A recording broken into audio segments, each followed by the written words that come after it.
Добрый день, меня зовут Анастасия Ромашкевич, я главный редактор журнала «АРХ». Очень рада вас приветствовать здесь на нашей традиционной лекции в рамках выставки «АРХ Москва».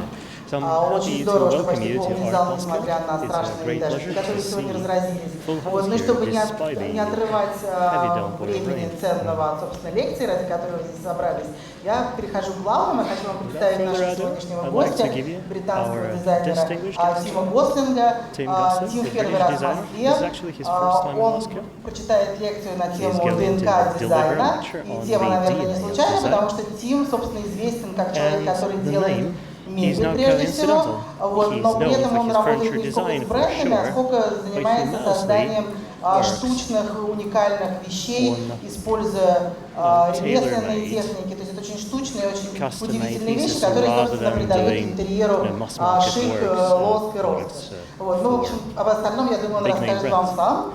Так что спасибо, что пришли. Еще раз передаю Тиму слово.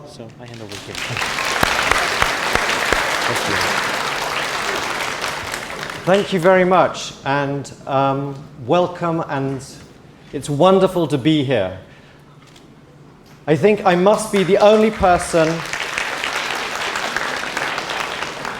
from England that is not at the royal wedding today.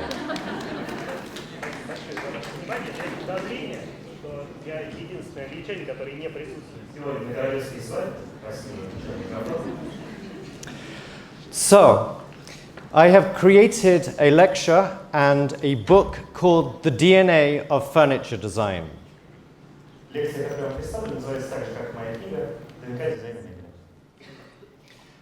This is my father. Very strange hair. He was a brilliant scientist who took photo 51 in the discovery of DNA in the 1950s. Вы вполне могли слышать его фамилию, потому что вместе с коллегами он участвовал в открытии ДНК, в частности, его фотография номер 51 и легла в основу той самой работы в начале 50-х годов. So I have always been fascinated by what makes something something. Меня всегда вдохновляли подобные работы, всегда вдохновлял процесс становления чего-то, что вроде как не существовало раньше, чем-то, что уже есть. For example, when you sit on a chair, it's telling you a story. Приведу простой пример. Любой стул может рассказывать историю, может быть источником нарратива. Even this chair, which is quite uncomfortable. Даже такой стул крайне неудобный. In the thought process, I've tried to look at the rules of design and what makes these things part of a period.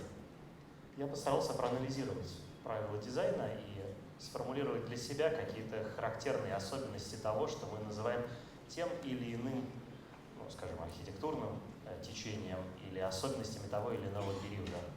For example, here in the English Regency, which is 1800s to 1830, there are very specific rules.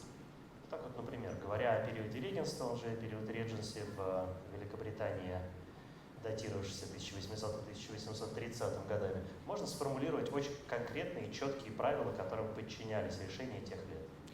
And many of the books that were published on design also encompass these rules, but also the color rules.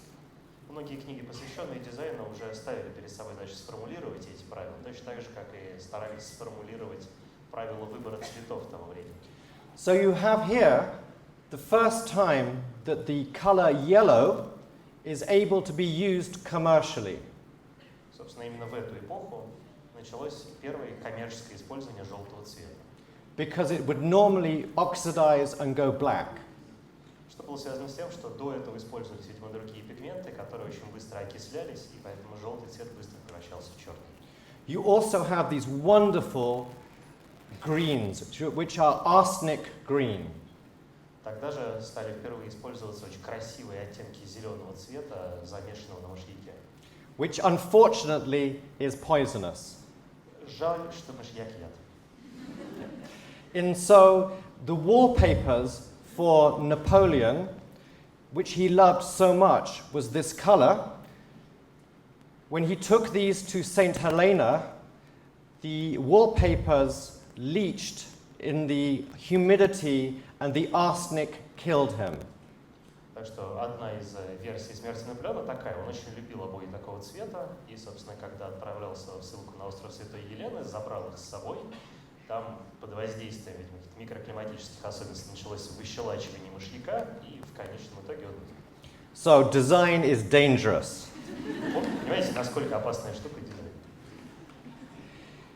In these books of this period, you have the understanding of Roman design that was starting to be excavated. Тот период естественным образом обращался к романскому дизайну поскольку в то время шли достаточно большие археологические работы.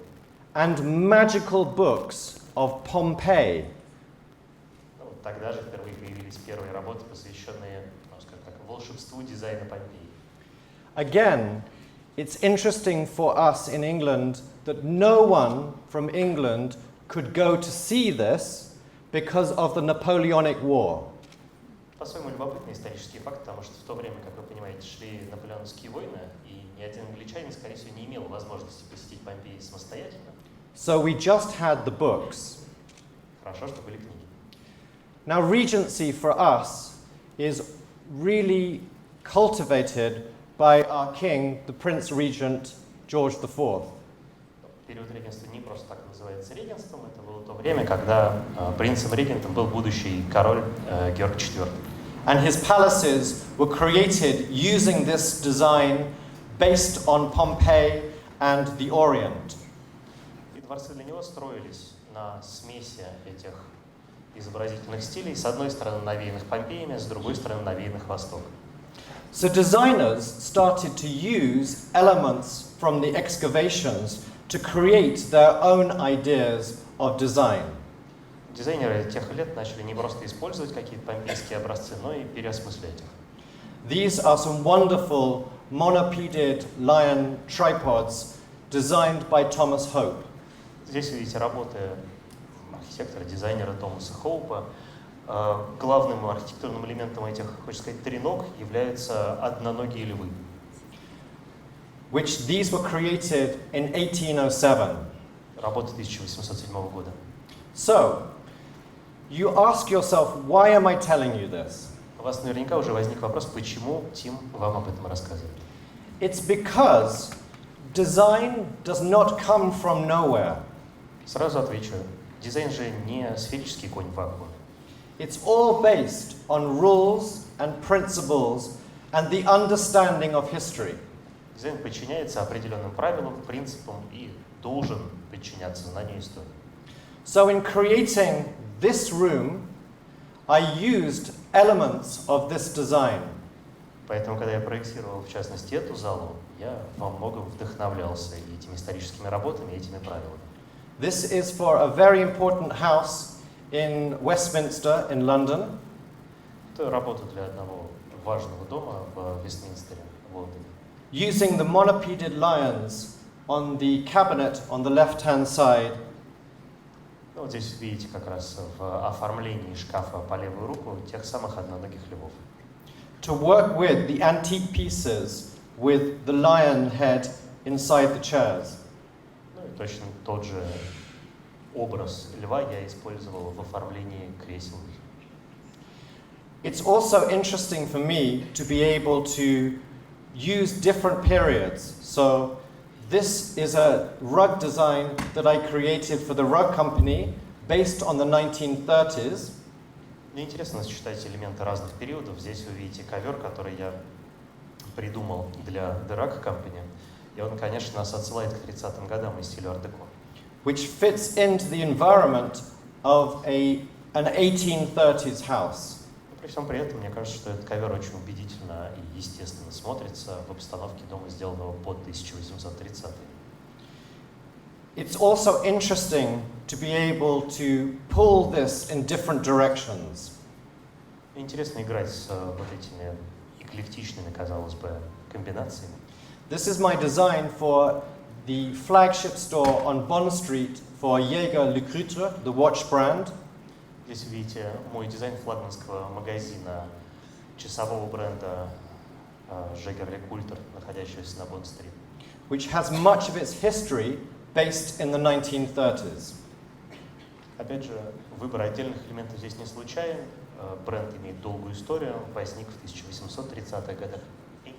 1930s. Все-таки мы имеем в виду 1930-х.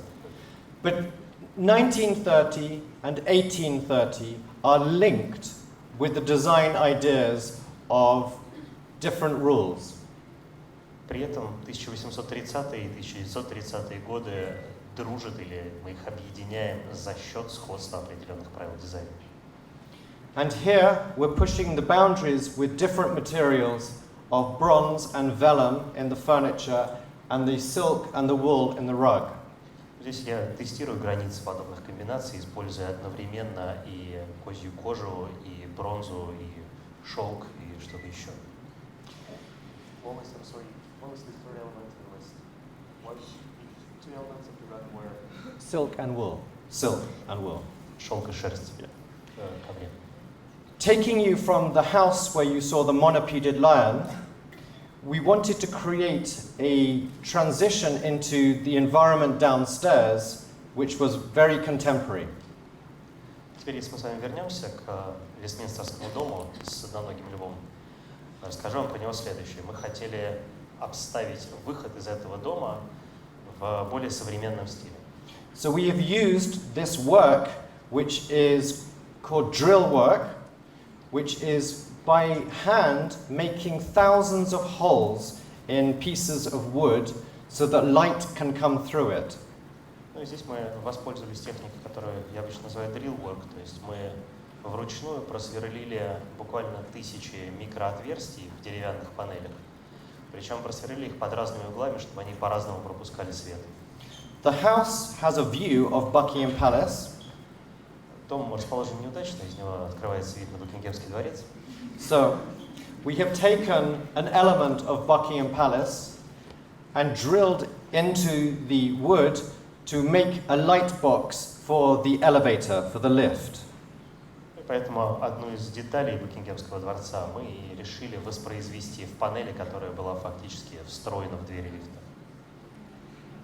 You have to come behind me to see this against the light. Для того, чтобы увидеть это на просвет, нужно будет подойти мне за спину. Сейчас мы, наверное, делать не будем. Give that to you to pass around. Вместо этого я передам по рядам. Пожалуйста. So, going down in the elevator in this house, you come into a world which is much more contemporary. Ну, представьте, вы спускаетесь в этом доме на лифте на первый этаж и попадаете в гораздо более современный мир. Which the client wanted to create something using the ideas of a super yacht, a boat. Ну, и клиенту хотелось, чтобы декор соответствовал убранству суперяхт. And like most clients, they want everything. Вы наверняка сталкивались с тем, что клиенты обычно довольствуются малым, просто нужно все. So in the family room, he wanted it to be for the family and a cinema. Ну и поэтому была поставлена задача, что гостиная должна быть, конечно, гостиной, но параллельно еще должна быть кинозалом.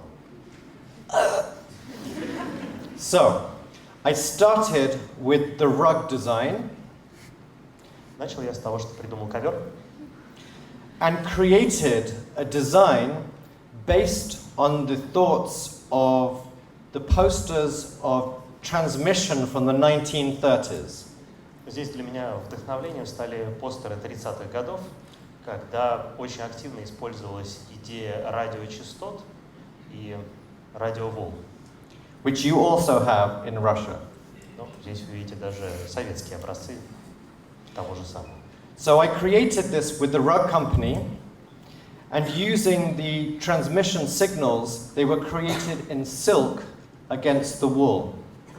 Ну, ковер физически был произведен в Drag Company, и что касается вот этих вот радиоволн, они были выполнены из шелка, при том, что основной материал ковра шерсть. So this is the finished room for the family. Вот так вот выглядит готовая гостиная. Which looks normal. Совершенно нормальная на вид гостиная. until you press a button Но стоит нажать кнопочку, and the blinds come down, и шторы опускаются, the screen comes down, опускается сверху экран, and the table, coffee table in the middle, крохотный столик для кофе по центру, sinks into the floor. утапливается в пол, Then the sofa moves forward over, после чего диван выезжает вперед, and stadium seating и из-за дивана comes up. выезжает кресло как в кинотеатре на приподнятой платформе. Thank you. So, family room, cinema. Гостиная, она же кинозал. It's interesting for me to work in so many different countries. This project I completed on a palazzo in Venice. Мне очень интересно, доводится, что ли, работать в самых разных странах. Здесь вы видите мою работу в одном из венецианских палаццо. It's on the Grand Canal next to the Guggenheim, Палаццо расположен прямо на Гранд-Канале, неподалеку от музея Гугенхайма. and the light is incredible. И там, конечно, фантастическая игра света.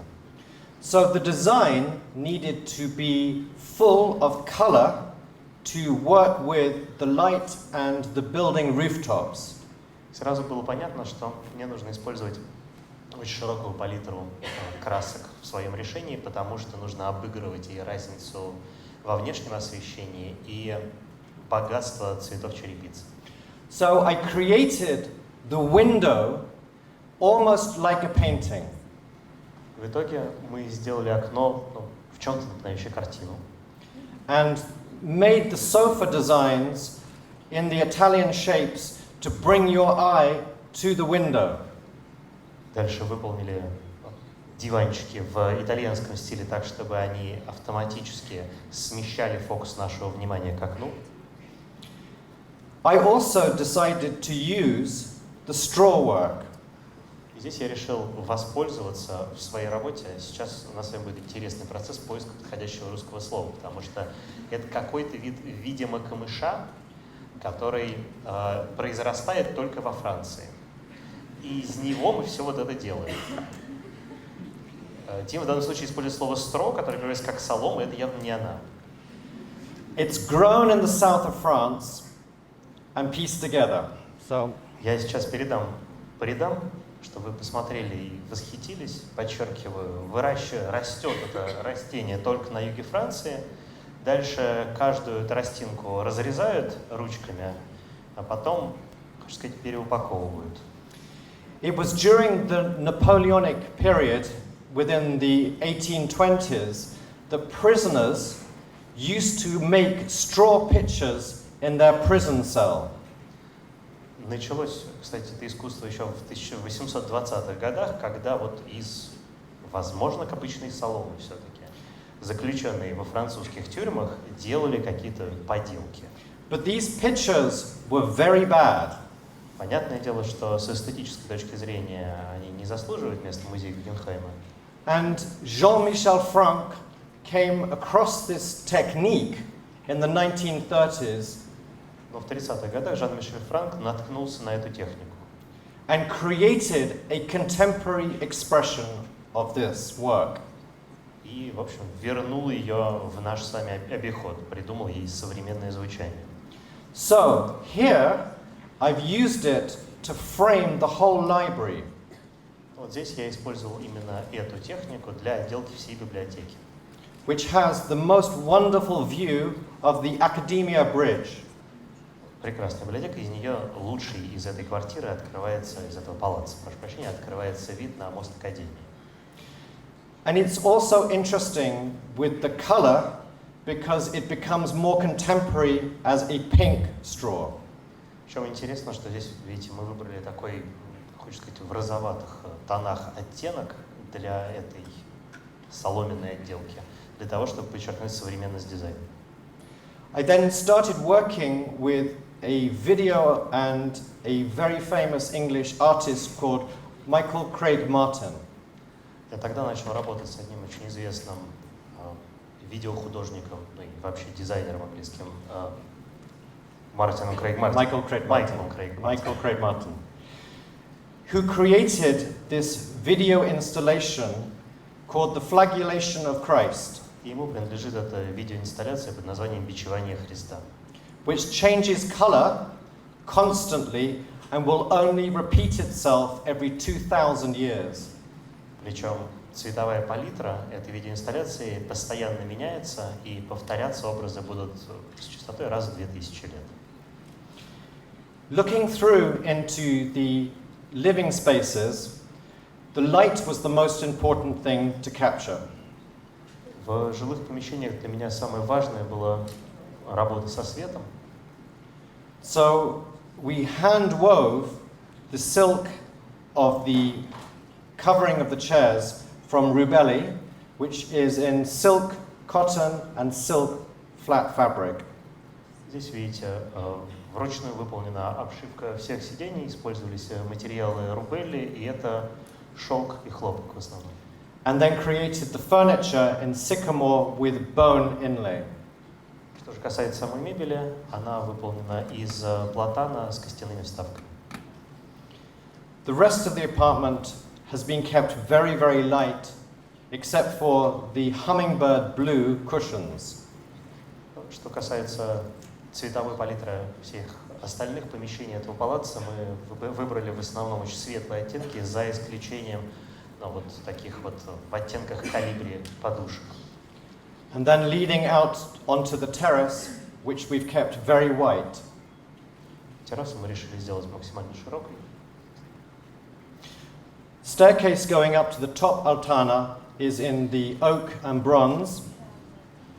Из дуба и бронзы мы сделали лестницу, ведущую на верхний этаж палаца.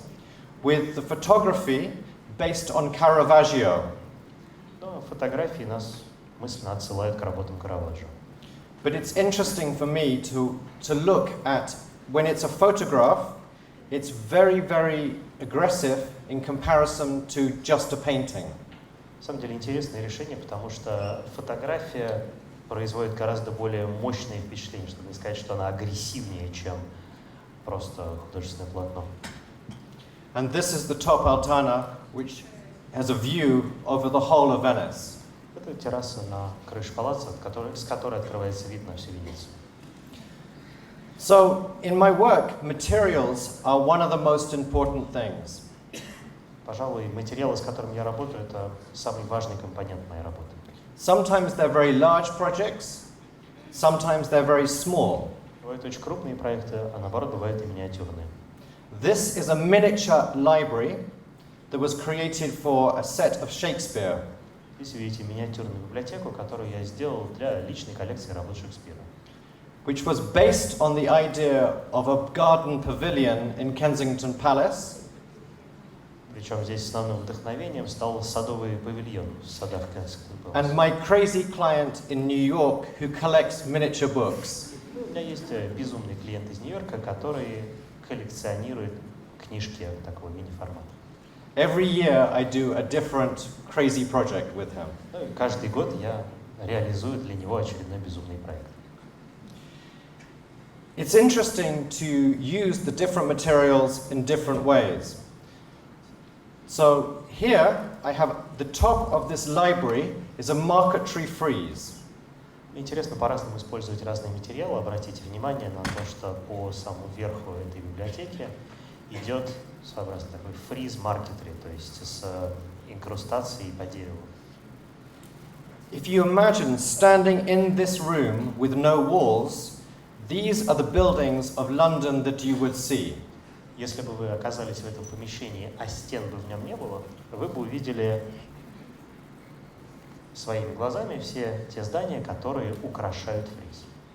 Each one in the position as if you could see all the buildings with no walls. От каждого здания вы видели бы ровно ту его часть, которую физически можно увидеть, если бы не было стен. Then using these wonderful architects, we took their signatures to engrave onto vellum. Дальше мы решили дополнительно дать, что ли, совершить своеобразный оммаж архитекторам работ, которых мы воспроизвели в маркетере, и на козьей коже воспроизвели их подпись. Vellum is goat skin. Козья кожа, да, это специальный подчерк, можно было сказать, что это пергаментная ткань, но мы конкретно используем козью кожу. And parchment is any other skin, like cow. Это другие варианты пергаментной кожи, но мы работаем с козьей, пергаментной тканью. My one big problem in designing and making this globe was the craftsman was a vegetarian. Знаете, какая была неожиданная проблема, с которой я столкнулся, когда нужно было сделать этот глобус? Выяснилось, что мастер, которому мы его заказали, вегетарианец. So refused to use vellum feet. И он отказывался использовать козью кожу, в частности, с ног козлов. But his work is magnificent. Но результат все равно восхитительный. They're all made in plaster and then hand balanced and then hand painted. Собственно, глобус сделан из гипса, дальше вручную откалиброван, отбалансирован и вручную же раскрашен. So using the vellum for this next project was the starting point, and a library that is a very famous library in London. Отправной точкой для следующего проекта тоже стало использование козьей кожи и одна очень известная лондонская библиотека. This is a triple-height library made in 1825. Библиотека построена в 1825 году, и высота потолков втрое превышает стандарт.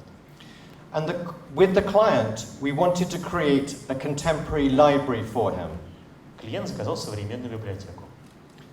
So this was for New York. Для своего нью-йоркского дома. This is the starting idea. Так выглядела первоначальная идея. To have Trojan's column replicated throughout the 2 stories. Было решено воспроизвести на 2 этажах этой библиотеки колонну Трояна. Trojan's column is in Rome.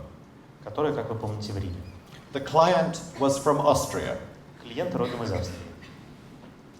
So, the client said, can we have some Austrian architecture? И попросил все-таки какой-нибудь австрийской архитектуры.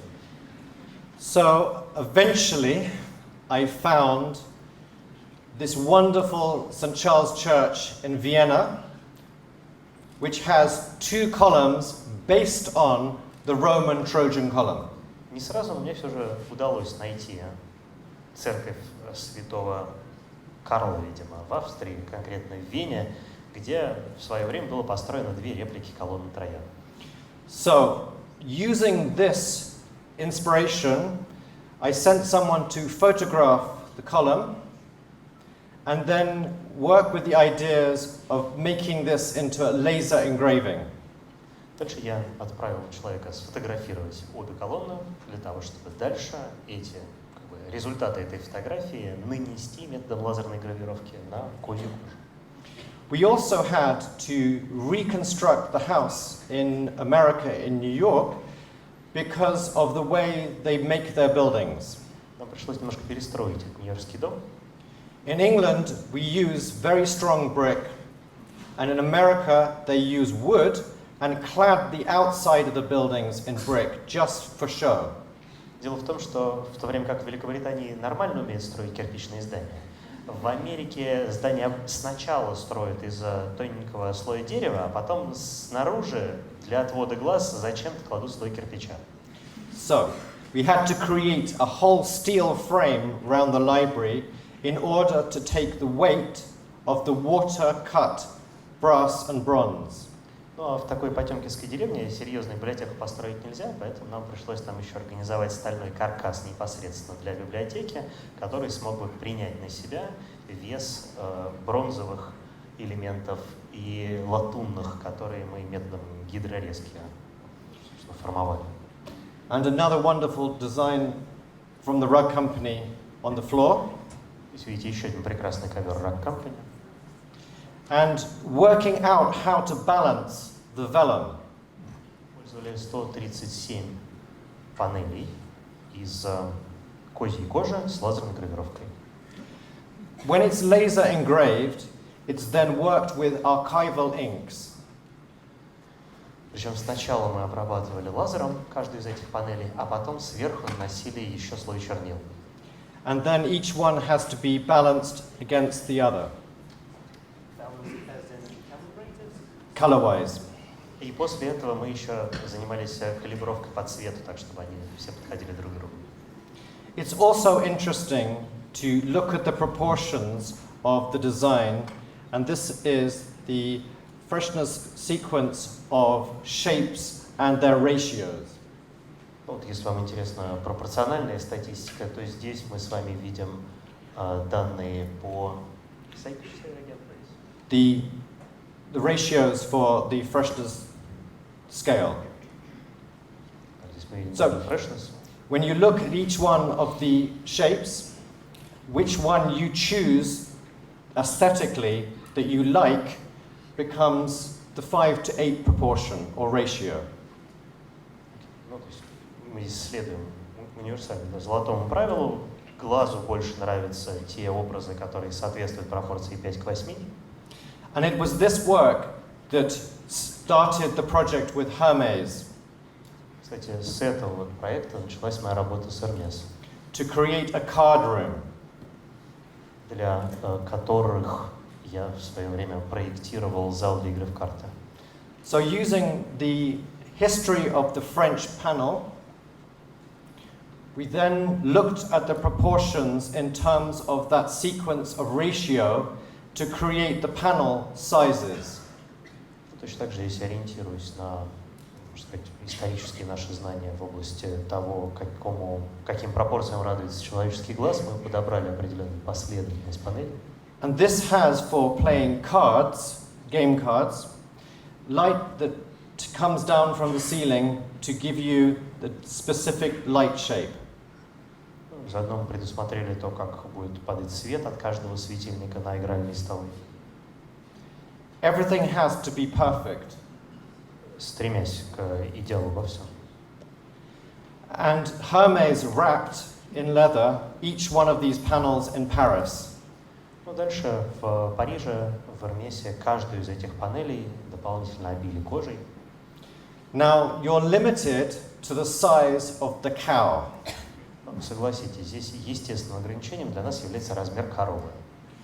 Which is, again, a nightmare. И это тоже само по себе непростая задача, чтобы не сказать кошмар. And many times I keep saying, there must be larger cows. Я регулярно взываю к Господу, чтобы Он сотворил коров покрупнее. So how to create one whole panel inside another panel with no gaps? Вот здесь вы видите наше решение, посвященное тому, как сделать одну панель внутри другой панели так, чтобы не было никаких зазоров. You then push the panel and it reveals the red lacquer japanning inside. Ну и дальше, если вы сдвигаете панель, внутри обнаруживается такой вот японский шкаф с лакированной красной внешней поверхностью. Many architects and designers are fascinated by proportion. This is Corbusier. Тема пропорций, конечно, вдохновляет и многих архитекторов и дизайнеров. Здесь, видите, работали Корбюзье, Who created his understanding of ratio to the human body. который по-своему разложил пропорции человеческого тела. And in the explanation of the transition of classical design to Art Deco, this is how it starts. You have the first classical molding. Ну и вот эту вот работу, собственно, иллюстрирует, исходя переход от классицизма к ар-деко. Мы начинаем с классического молдинга, You turn it upside down, переворачиваем его, you simplify it упрощаем, and streamline shape, выправляем линии. and you have the Deco language. В итоге получаем язык ар-деко. Everything within the Deco language is broken into maths of 3. На самом деле правило трех или правило трети мы легко можем найти в большинстве работ ар-деко. There are 3 steps of the top of the cabinet into the glass. Прошу прощения, триадность, да, то есть у нас, скажем, к верхней части шкафа у нас ведут 3 ступеньки. Again, this is another cabinet done in bronze, straw, and bone. Кстати, еще одна моя работа. Здесь использовалась бронза, тот же самый тростник и кость. All the internal parts wrapped in leather. В то время как все элементы внутренней отделки были дополнительно обиты кожей. It's interesting when you take this design element out into not just the furniture, but into the architecture and also the fabrics and the rugs. Очень интересные вещи получаются, когда мы тот же самый подход начинаем распространять и на другие сферы и применяем его, например, к коврам или к мебели. So this is the new collection which I've just completed based on that rule of 1, 2, 3, and then the fourth one is actually a link. It's a square that is not part of the 3 border parts. То, что вы видите, это самая последняя моя коллекция. Здесь точно так же мы видим то же самое правило 3, но там, правда, есть 4-й элемент, уже такой более квадратный, не связанный с первыми 3.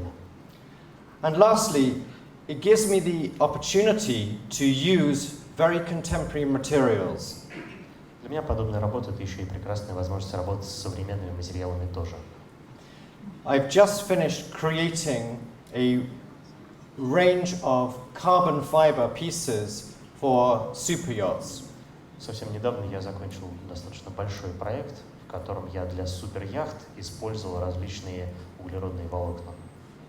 So this piece will last for about 300 years. Вот конкретно эта работа должна продержаться лет 300. It has a black line on the bottom of it. Там с нижней части есть which you're seeing into the carbon fiber. черная линия, это, собственно, мы видим кусочек углеволокна. Carbon fiber is incredibly difficult to work. Работать с углеволокном очень тяжело. Because it's black and it needs high pressure molds. Например, потому что углеволокно черное, а еще потому что для того, чтобы его так или иначе формовать, нужно работать с очень высоким давлением. But no yacht design ever has black furniture. Может быть, вы обращали внимание на то, что черной мебели вы не найдете ни на одной суперяхте. So we created it to look through into the carbon fiber, but to cover the whole of the carbon in aircraft paint. Поэтому, с одной стороны, выполнили отдельные элементы обстановки этой суперяхты из углеволокна, причем прозрачного, а с другой стороны, сверху нанесли слой авиационной белой краски. And here you can see through into the carbon on the leg. Здесь мы сами видим как раз кусочек непокрашенной части углеволокна, через который мы можем даже заглянуть внутрь. It also gives me the opportunity, because it's so light, to create pieces internally that would otherwise be very heavy. Опять же, здесь появляется новая возможность, связанная с тем, что углеволокно чрезвычайно легкий материал, и мы полностью из него можем делать вещи, которые будут весить гораздо меньше, если мы используем что-то другое. This is with the blue straw marquetry and bronze edges. Вот здесь вы видите снова использование маркетри из тростника с бронзовой отделкой по краям. It's also so much of my work is about marquetry and creating an illusion with the work. Я очень часто использую в своей работе деревянную инкрустацию и достаточно часто пытаюсь добиться иллюзорного эффекта. So at the end of a very long corridor, I created this vista using 4,000 pieces of hand-cut wood. Ну вот здесь, например, в конце очень длинного коридора мы создаем эту иллюзию, видимо, уходящей вдаль лестницы и колоннады, используя 4000 деревянных панелей, все вырезанные вручную. And it echoes the lamps, the lighting from Charles Edwards going down the corridor into the actual image. Здесь, видите, поначалу висят люстры работы Чарльза Эдмондса, а дальше они же воспроизводятся в деревянных панелях. And you create some of the shading of the wood by a technique called sand burning. Мы используем определенную технику колировки дерева, видимо, с какой-то высокострунной обработкой, то, что называется sand burning. This is when you have a pile of hot sand, and you take the wood and you put the wood gently into the sand, which burns the edge. поправка, не бесконструйная обработка, мы используем просто горячий песок, но дальше мы деревянную панель к нему просто прикладываем, и горячий песок ее немножко, деревянную поверхность не закаляет, а обжигает и прожигает. You can do this also with marble. Интересно, что же самое можно делать с мрамором. This is called petrodore. Это то, что называется техникой Пьетро Дура.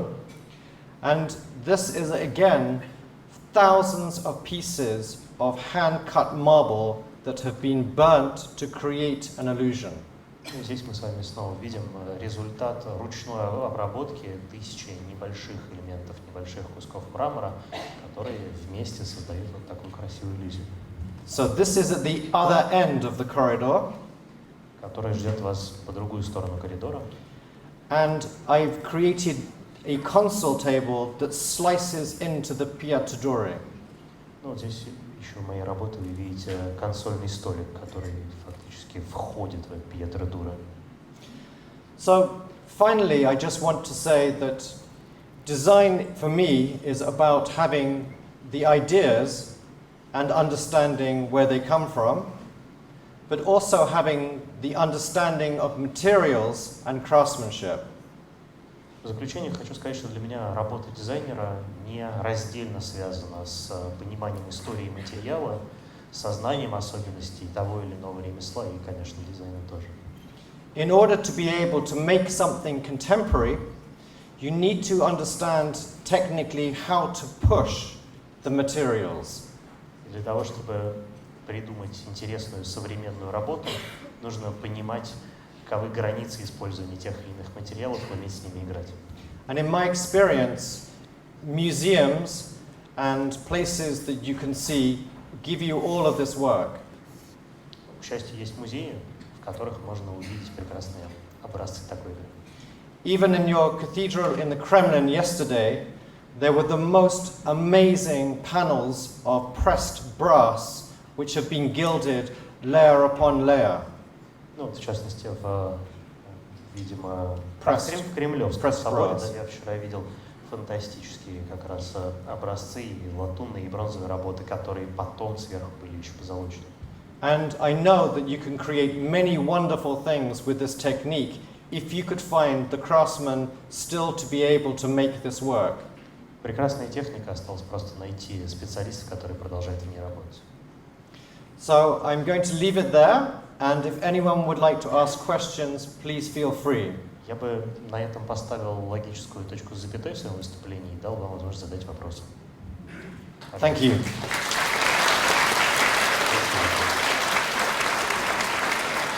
I love drawing, and that's the way to create the ideas with the clients. Who here can draw? Поднимите, пожалуйста, руку, если вы рисуете. Я таким образом проверяю, слушают нас или нет. Я еще хотел сказать, что я вообще люблю рисовать и часто делаю для клиентов собственные рисунки и эскизы. Who here uses more than just one single pencil? Кто пользуется больше, чем одним карандашом? There is a reason that it goes from 2H to HB. Не случайно существует, да, целая палитра карандашей. Because it gives you the ability to communicate very fast to the client what you're discussing. Различающихся, например, по твердости, потому что это для нас тоже определенный язык коммуникации с клиентом. Someone give me the name of a piece of furniture. Tell me what they want to design. One person, someone? Назовите, пожалуйста, что-то, что вам хотелось бы, какой-нибудь предмет мебели хотелось бы спроектировать. Просто выкрикните чего-нибудь. Table. Okay. So, the other thing is, it's good to learn to draw or practice drawing upside down so that the client can see what you're designing. В нашей работе очень полезный навык уметь рисовать вверх ногами, потому что так сразу вашему клиенту будет понятно, что вы хотите показать. Okay. So, start off with just a baseline.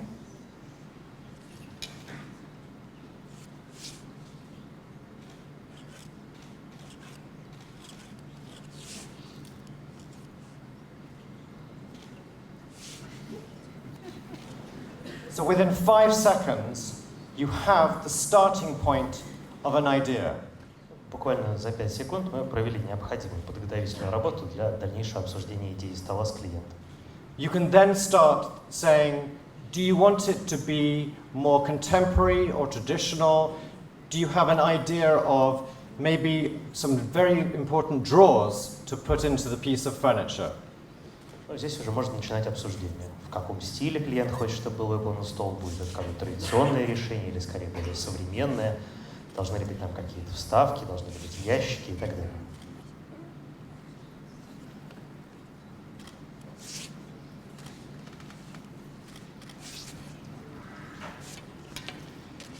You can then start working out what materials that you want to put into this piece.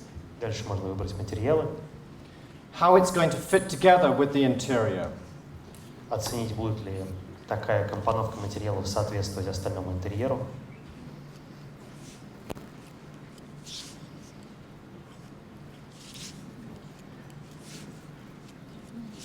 Okay, just need to head it up.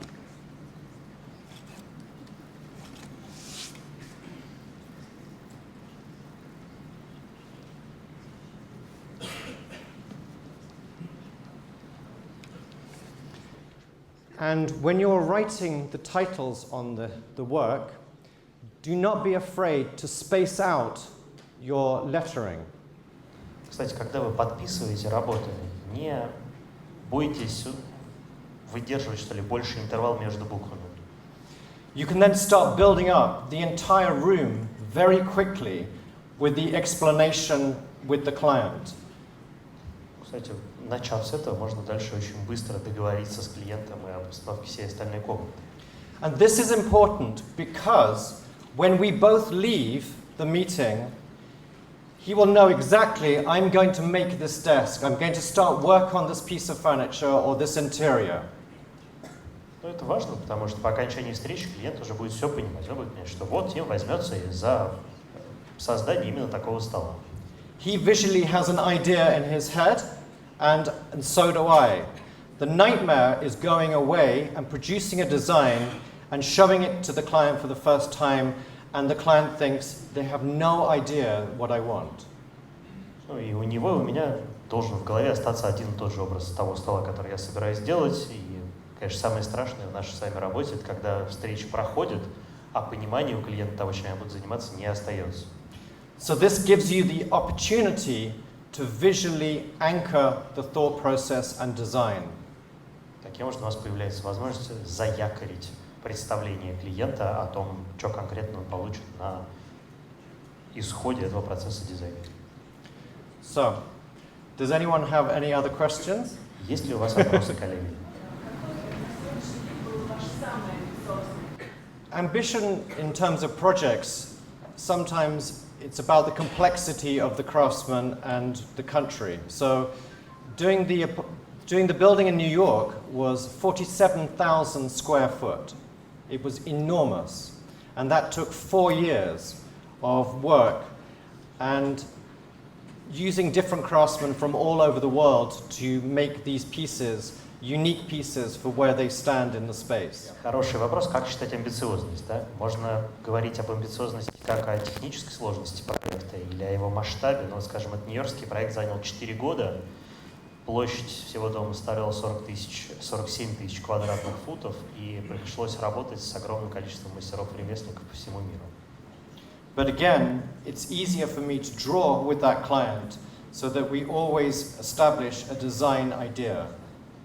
Подчеркиваю, что особенно с этим клиентом мне было очень важно и очень сильно упрощало мою работу то, что мы с ним заранее все отрисовывали, обо всем договаривались. Where do I find my craftsmen? Very good question. Yes, mainly in England. We are very lucky in our country that we have had no break of craftsmanship continuing. We have always had people creating and making pieces of furniture and using history as part of that. It's very strange to see so many things that you have in your country that are so unbelievably beautiful in the museums, and you had so many craftsmen. But what's strange is that there has been a break from now to probably 1910. And craftsmanship is complicated to be able to use and explain. В основном я работаю с мастерами из Англии, что, наверное, объясняется тем, что там очень долгая и непрерывная традиция этой ремесленнической, что ли, работы. Я очень хочу найти мастеров в каких-то других странах, и приехав сюда, я снова восхищался теми работами, которые я вижу. Вижу богатство и уникальность массы вещей, которые выставлены в российских музеях, но при этом понимаю, что большое количество традиций было фактически прервано году в 1910 приблизительно. You have amazing glass work and gilding work in your country, and I think it's starting to, economically, craftsmen are starting to be able to live from this trade for the first time for a very long time. Меня отдельно восхищали образцы работы по стеклу, работы позолотчиков, и я так понимаю, что сейчас впервые за очень долгое время мастера, умеющие работать в таких стилях, получают возможность, собственно, прокормить себя такой работой. The issue that we have in our country is that we have many craftsmen who have skill to make these pieces. У нас в Великобритании другая проблема. Мастеров, которые способны такие работы делать, достаточно много. But the people making the most money are people making really bad sofas. Но больше всех денег зарабатывают те, кто выпускает совершенно отвратительные диваны. Who make thousands and thousands of them. В огромных количествах. So it's interesting because the press will always want to discuss craftsmanship, but we need to educate the client to understand the craftsmanship that he's looking at. Журналистам вроде как всегда интересно изучать или описывать работу мастеров-ремесленников. Нам же еще нужно заниматься образованием и оккультуриванием заказчиков, чтобы они умели читать тот же самый язык уже в конкретных готовых образцах той же мебели. So I always say it will be 3 times more expensive to create something beautiful by hand, but it would last for 300 years. Мне очень часто приходится говорить своим заказчикам, что на то, чтобы вручную сделать что-нибудь такое, потребуется втрое больше денег. Другое дело, что этот предмет будет вам служить 300 лет.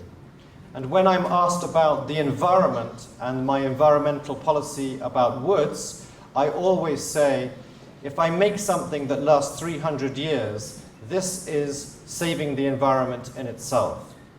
Ну, когда меня спрашивают, есть ли у меня какая-то экологическая позиция, и нормально ли, что я так часто в своих работах использую дерево, я обычно апеллирую к той же самой цифре и говорю, что если предметы моей работы прослужат вам 300 лет, то какую еще пользу природе я могу принести?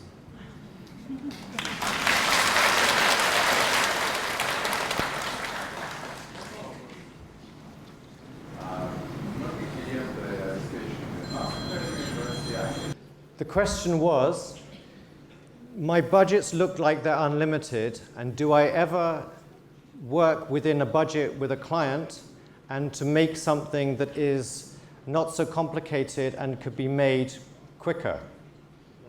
Второй вопрос. Выглядит некоторые мои работы так, как будто бюджет моих заказчиков безграничен. Бывает ли так, что меня просят сделать дешевле и попроще? Every single client, no matter how much money they have, cares enormously about every single ruble they spend. Для любого заказчика, вне зависимости от того, сколько у него реально денег, важно, как будет потрачен каждый рубль. In some respects, they are even worse. В определенном смысле с богатыми заказчиками даже тяжелее. So, the clients range from Elton John to normal people with just wanting to commission one table. У меня достаточно широкий спектр клиентов. Там есть с одной стороны Элтон Джона, с другой стороны, в общем, простые люди, которым нужен всего один столик. One simple table that would last them their lifetime that they can pass on. Столик, который они хотят завещать внукам. I did have a conversation with a Russian client about 5 years ago, and I'd explained that this was something that they could pass on to the children, and she looked at me and said, "Why?"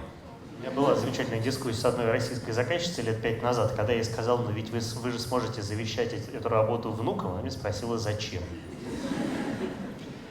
She said that she had been used to having everything taken away from her in her life, that she wouldn't then think about passing things on to her children. Она сказала, что я с детства привыкла к тому, что мне ничего не достается, и, может быть, даже у меня все отбирают, и зачем мне что бы то ни было отдавать детям. Poor kids. But she wanted to have something of great quality. Но при этом она настаивала на том, чтобы работа была высочайшего качества. And when I explained to her how something is made and how long it takes, and the client is part of this design process, she completely accepted it. Когда я рассказала ей, как долго выполняются сильные работы, какие они физически могут быть и трудные, и фактически продолжительные, в общем-то, она участвовала во всем процессе дизайна сама. Поэтому, мне кажется, было достаточно легко принять эту новость. So, it doesn't need to be expensive. A piece of furniture or designing anything is really based more on the time that it takes to create the piece than the actual materials itself. На самом деле, цена того или иного предмета мебели или любого другого продукта дизайна в большинстве случаев отражает не столько стоимость материала, сколько стоимость времени. But if you say to someone, would you like something that's going to be more valuable because it's been handmade, or would you like to buy something that's worth nothing the moment you buy it, generally, it's your choice. I don't mind. Я обычно не навязываю никаких решений своим клиентам, но, отвечая непосредственно на наш вопрос, я часто спрашиваю, вы хотите купить что-то, что будет сделано вручную, и стоимость чего со временем может вырасти, или вы хотите купить что-то, произведенное конвейерным способом, цена чего обратится в ноль в момент, когда вам этот предмет домой привезут. But it is our job as a designer to be able to show clients and educate clients into understanding about craftsmanship. Мне кажется, это в конце концов наша с вами как дизайнеров обязанность образовывать наших клиентов в отношении сложных аспектов ремесла и работ конкретных ремесленников. We are all here for a very short space of time.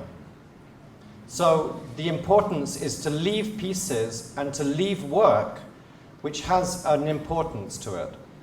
Мы на этой планете задерживаемся ненадолго, и здорово, если удается оставить по себе какое-то вот осязаемое воспоминание.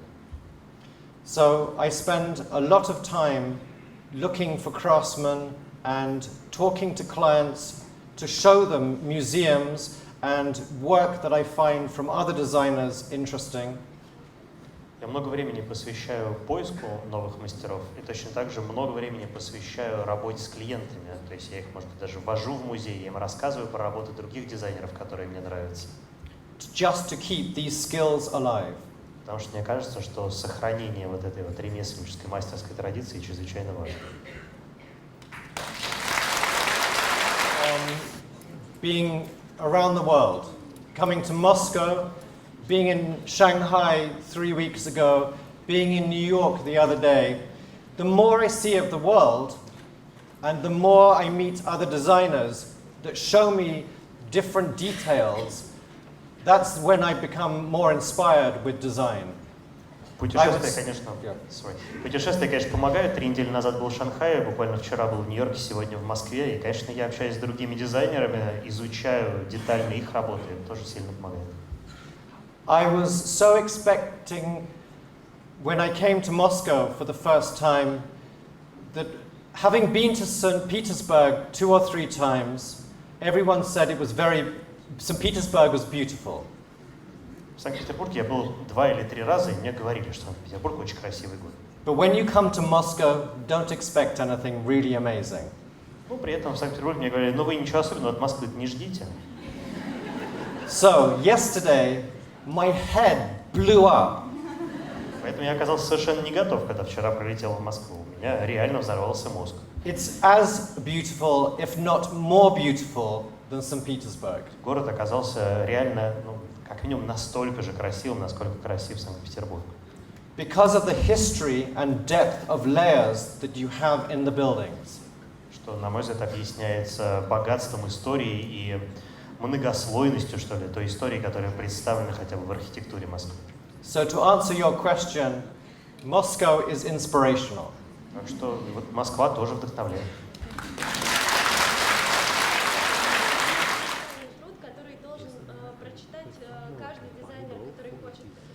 Furniture design by a book or a Bible about furniture design. Вопрос был про Библию для дизайнеров мебели. The sad thing is, England no longer has a single bookshop that has a section just for furniture. К сожалению, в Великобритании не осталось ни одного книжного магазина, где был бы специальный раздел, посвященный мебели. They have architecture, interior design, garden design, fabrics. Есть до сих пор магазины с разделами по архитектуре, по дизайну интерьеров, по ландшафтному дизайну, дизайну садов. But no furniture anymore. Даже по тканям. Но вот по мебели не осталось. So I talk to publishers. I am now writing my 4th book. And I am determined to still produce books about furniture design. Я общаюсь регулярно с издателями, я сейчас пишу 4-ю книгу и хочу как-то изменить эту ситуацию. So, if you're looking for inspiration, the best furniture design books are the ones that I find from the 1930s from Paris. Лично мне самыми вдохновляющими кажутся книги по дизайну мебели, изданные в 30-х годах в Париже. Jean-Michel Franck. Жан-Мишель Франк. André Obus. Albert Ratou. And further back, it's amazing that those books of the Paris designers are so contemporary.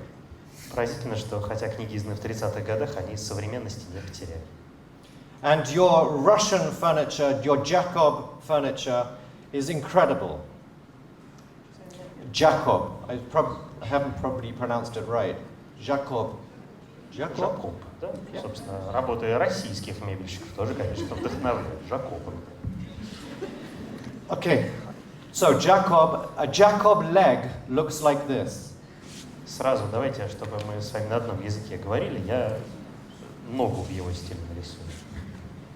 Ножку.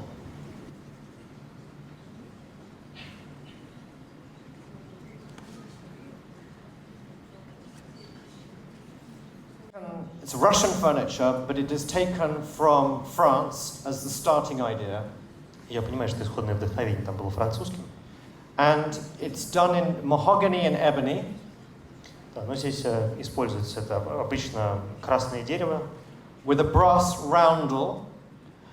Прошу прощения, это самый низ ножки в латунной чаше. And there are many pieces in the Pavlos and the Palace in Pavlos in St. Petersburg. Ну и в Санкт-Петербурге и в Павловске вы найдете, конечно, большое количество образцов такой мебели. It's very beautiful and very contemporary.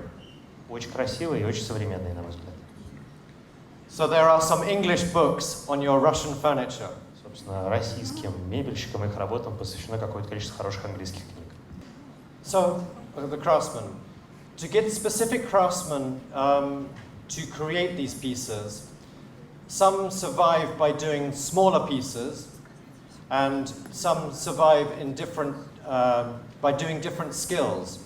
So the Piattadori work that was created starts from Florence in Italy, and then people have adopted this in England. I'm sure that there are people here in your country somewhere working with marble, and that will have the technique to be starting to do some of this work. Развернутый ответ. У нас, конечно, не все мастера работают постоянно с известными дизайнерами. И пока у них нет заказов, они должны чем-то другим перебиваться. Либо более мелкими заказами, либо они осваивают какие-то другие техники. Вот конкретно техника Пьетро Дура, родившаяся во Флоренции, ставшая очень популярной, в частности, в Англии. Я уверен, есть какие-то специалисты в ней, работающие в России. Но если их нет, есть кто-то, кто, скажем, по мрамору красиво работает.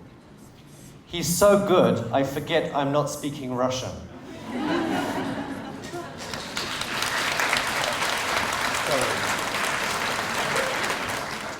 I think legacy is very important. And I think also being generous in spirit is also important. Для меня оставить свое наследие, конечно, очень важно, и щедрость, мне кажется, щедрость духа, если хотите, мне тоже кажется очень важной ценностью. We should all share ideas, and we should all share craftsmen. Поэтому, мне кажется, правильным делиться идеями и делиться контактами мастеров. When I publish a book, I publish all the craftsmen's names in the book. Поэтому, когда выходят мои книги, я в них всегда указываю, я в них всегда детально пишу о тех мастерах, с которыми я работаю, и называю их по имени. Because it's a celebration of their skill as well as my skill. Потому что получившиеся работы, они в равной степени отражают и мои задумки, и их мастерство. So if I can give a craftsman an opportunity to earn and create his own legacy, this is very important for me. Для меня очень важно то, что я таким образом даю возможность конкретному мастеру, конкретному ремесленнику оставить по себе память. Otherwise, they will just end up making kitchens. В противном случае им придется и дальше заниматься отделкой кухни.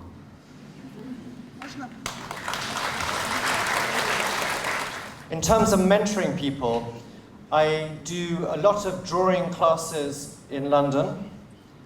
I try to find enough time to be able to, if anyone wants to send me an email, I have my cards here. And if anyone wants to share ideas, I'm absolutely welcome for that. If they need help, definitely. Что касается наставничества, отвечу так. Я, во-первых, в Лондоне веду курсы рисунка.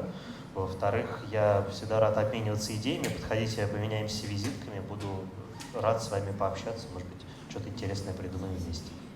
The biggest sadness in my life is we don't have enough time. Главное, что меня расстраивает, то, что не на все хватает времени. So while we do, I think it's important to be as generous as possible.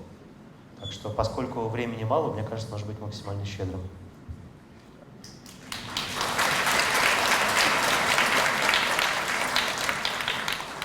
My father was an incredible person because he was such a crazy scientist. Мой отец был выдающимся человеком, он был действительно безумным ученым.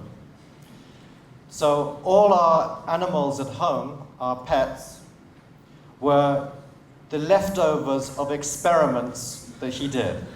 Поэтому все, например, наши домашние животные были неожиданно выжившими подопытными животными из его лаборатории. Coupled with, when I was 8, he decided the whole family should go to a nudist colony. Вот когда мне было 8, например, он решил, что всей семье обязательно необходимо поехать в колонию нудистов. So, during school, I would wear a suit and tie and tails. Я в школу ходил весь такой, как пингвин в костюме, понимаете, фалды, балды, все вот это. And then in the summer, I would be naked with my При этом family. летние месяцы проводил абсолютно нагишом.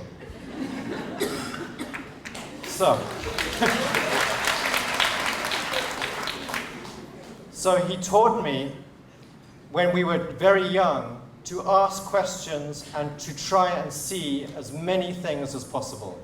Но он меня научил с самого раннего возраста как можно больше задавать вопросов и видеть мир таким, какой он есть. I have 3 brothers, and we were all taken to see how cars were made. Например, у меня было 3 брата, и мы все вместе в какой-то момент отправились на автопроизводство, посмотреть, как производят автомобили.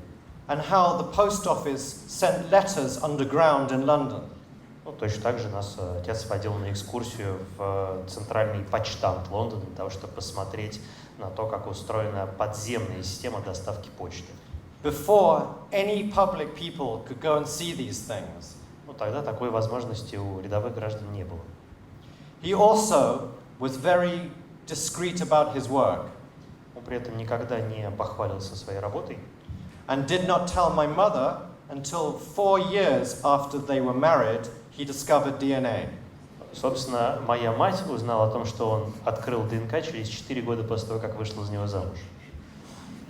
We always thought that he would have said that on the first date with my mother. Мы-то, дети, были уверены, что такие вещи нужно говорить на первом свидании. But it's important to try and educate as much as possible. And he was very much a part of looking at things and understanding how things were made, which is why I do what I do. Но ему было очень интересно узнать, как все в мире устроено, и этот интерес к миру он нам привил, и, наверное, поэтому я занимаюсь тем, чем занимаюсь. I started as a theatre designer. So he was very sad that I was never going to make a living from this. Я начинал свою работу с того, что был дизайнером декораций, и отец очень переживал, что я не смогу зарабатывать на жизнь. That by being an artist or a theatre designer or a furniture designer, that I was not going to be able to economically live. То есть он переживал, что не будучи дизайнером в театре, не будучи дизайнером мебели, я не смогу прокормить себя. But my first job after art school was doing the set design for Miss Saigon. Так получилось, что первый же мой проект после окончания художественной академии состоял в том, что я выступил, собственно, дизайнером по декорациям для мюзикла «Мисс Сайгон». And then Starlight Express. Следующей моей работой стал Starlight Express. And then I joined with David Linley, Princess Margaret's son. Ну, а после этого я познакомился с Дэвидом Линнием, сыном принцессы Маргарет. And at lunch, the Queen Mother suggested that we should meet a person called Mr. Elton John. И за обедом королева-мать сказала, что она хотела бы, чтобы я познакомился с человеком по имени Элтон Джон. So, Mr. Elton John and his company managed David Linley and myself and Ruth for a few years. Ну, собственно, на него мы с Дэвидом Линнеем и еще несколькими людьми радостно работали несколько лет. So I realized that if you follow your heart and your passion, the economics will follow you. И я поэтому на личном опыте убедился в том, что если следовать собственному сердцу, с деньгами все будет хорошо. Дорогие друзья, время наше подходит к концу, поэтому, пожалуйста, последний самый вопрос. Бывает такое, что вы заимствуете некоторые детали дизайна у других декораторов? Yeah. Бывает.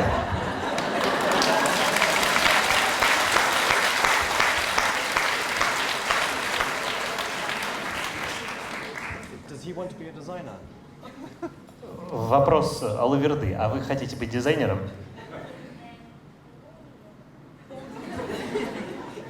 Tell him I will write him a book now. Можно я вам подпишу книгу? To persuade him. Если это сможет вас как-то убедить в правильности.